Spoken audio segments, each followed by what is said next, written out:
अब हम डिजीनेस और नौजिया कर लेते हैं। यार बताया गया यहाँ पे कि ना डिजीनेस और नौजिया जो होता है ना उसके अंदर मैनिपुलेशन हम नहीं कर सकते। तो जब हम मैनिपुलेशन नहीं कर लेते तो जाहिर सी बात है हम कोई और टेक्निक ढूंढेंगे। उसके अंदर हम फिर क्या कर लेते हैं कि हम जेंटल मोबिलाइजेशन वगैरह विद मूवमेंट कर लेते हैं और एक सेफ रेजोल्यूशन है रिजॉल्व कर देते हैं डिजीनेस और नौजिया को।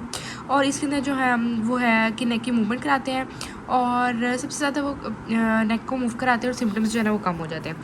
फिर उसके बाद वो कहता है कि सबसे ज़्यादा जो इशू आता है ना वो एक्सटेंशन में डिजीनेस का इशू आता है, या फिर फ्लेक्शन में इतना नहीं आता, रोटेशन वगैरह के अंदर आ जाता है, राइट और लेफ्ट रोटेशन के अंदर। ठीक है, उसके बाद वो कहता है कि जब आपने ट्रीटमेंट स्टार्ट करना है तो पेशेंट का जाहिर सी बात है फुल कॉपरेशन आना चाहिए, क्योंकि आपने दर्द वाली साइड पे उसको रोटेट करवाना होता है और पेशेंट हमेशा सिम्टम फ्री रहना चाहिए जब आप मूवमेंट करानी है। बहुत इंपॉर्टेंट बात है डिजीनेस में। नहीं तो क्या होगा कि सिर्फ पेट कर जाएगा, पेशेंट बेहोश वगैरह हो जाएगा और ये हम नहीं चाहते।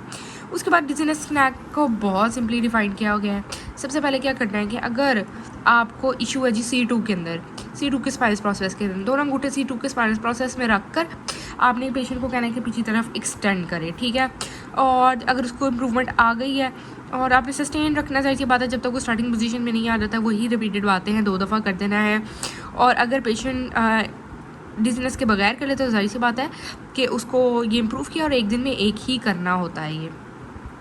और आपने क्या प्रेशर कहाँ देना है, वेंट्रली देना है। ठीक है, उसके बाद आपने क्या करना है कि अगर फॉर एग्जांपल उसको दर्द हो रही है तो हम इस पेशेंट को कहते हैं कि एक पिलो ले, उसको 3 तरफ फोल्ड करे और उसको अपनी गर्दन के नीचे रख ले, बहुत हेल्प करता है। उसके बाद सेल्फ स्नैक्स सिखा देना है उसको, अपने टॉवल वगैरह दे देना है और वो क्या करेगा कि अपने अपर जॉ के पैरेलल रखेगा और एक्सटेंड करेगा और ये भी इसको बहुत हेल्प करेगा।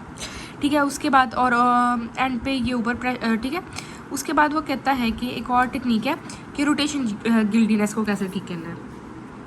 रोटेशन गिल्डीनेस को ठीक करने क्या करना है कि आपने अगर फॉर एग्जांपल अगर C1 के ट्रांसफर्स प्रोसेस में, अच्छा ये रोटेशन करवा के देखेंगे यहाँ पे, C1 के अगर ट्रांसफर्स प्रोसेस में इशू है तो आप क्या करेंगे कि दोनों हम C1 के ट्रांसफर्स प्रोसेस के ऊपर रख लेंगे और उसको क्या पुश करेंगे कि आगे की तरफ पुश करेंगे और क्या करेगा कि पेशेंट उसको राइट की तरफ रोटेट करेगा, मतलब जहाँ पे पेन है उस तरफ रोटेट करेगा और हम उसको ओवर प्रेशर दे देंगे एंड पे।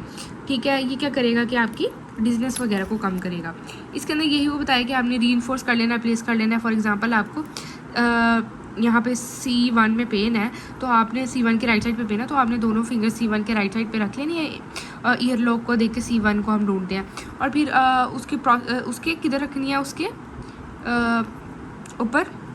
और आपने क्या करना है कि ट्रीटमेंट प्लान को माइंडफुल होकर आप लोगों ने उसको कहना है कि वो स्लोली अपनी मूवमेंट को करे और फिर एंड पे आपने उसको ओवर प्लेशन दे देना है, 1 से 2 स्नैक्स ही सिर्फ दे देने हैं, इससे ज़्यादा नहीं देने। और उसके बाद वो क्या कहते हैं कि वो रिपीटेड रोटेशन करेगा और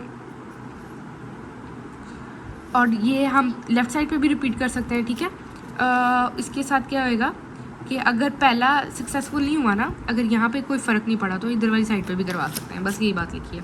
और विजुअल डिस्टर्बेंसेस वगैरह जो है ना जिसके अंदर जिस कंडीशन के अंदर आ रहे थे ना तो ये बहुत ज़्यादा अच्छा रिस्पॉन्ड करता है रोटेशन वाली टेक्निक। उसके बाद उसने कहा कि अगर काम खाता आपका रूल गया, आप ख़राब कर दिया, आपने कुछ पेशेंट को बर्बाद कर दिया, उसको दर्द ज़्यादा होने लग गया, तो जाहिर सी बात है आपने या तो ओवर करेक्ट कर दी तो गलत टेक्निक यूज़ किया। ठीक है, आपने क्या करना है कि अगर वो नॉशियस है, उसको डिजीनेस हो रही है, उसको हॉट स्वेटी फेंटिंग वाली सेंसेशन आ रही है तो आपने रेस्क्यू करना है, उसको सेल्फ रेस्क्यू भी सिखा देना है। इसके अंदर क्या करना है कि आपने ऑपोजिट स्नैक करवा देना। फॉर एग्जांपल अगर आपने उसको हेडिक स्नैक कराया था तो आपने रिवर्स हेडिक स्नैक करा देना है, अगर रिवर्स हेडिक स्नैक कराया तो आपने हेडिक स्नैक करा देना है। अगर आपने उसको C2 पे एक्सटेंशन कराई थी तो C2 पे आपने रिवर्स, फिर आपने रिवर्स स्नैक करा देना।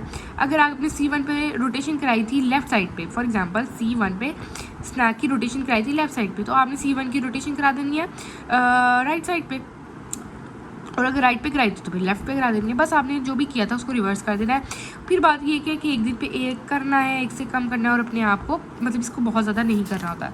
ठीक है, उसके बाद एक यही बात लिखी है मोस्टली यहाँ पे बताया हुआ है। अच्छा, फिर एक मेन बताया हुआ है कि वही आपने जो एंटीरियर पोस्टीरियर एंटीरियर ग्लाइड देनी है। ठीक है, वो पहली वाली जो टेक्निक थी, सबसे पहले वाली जो टेक्निक थी उसके अंदर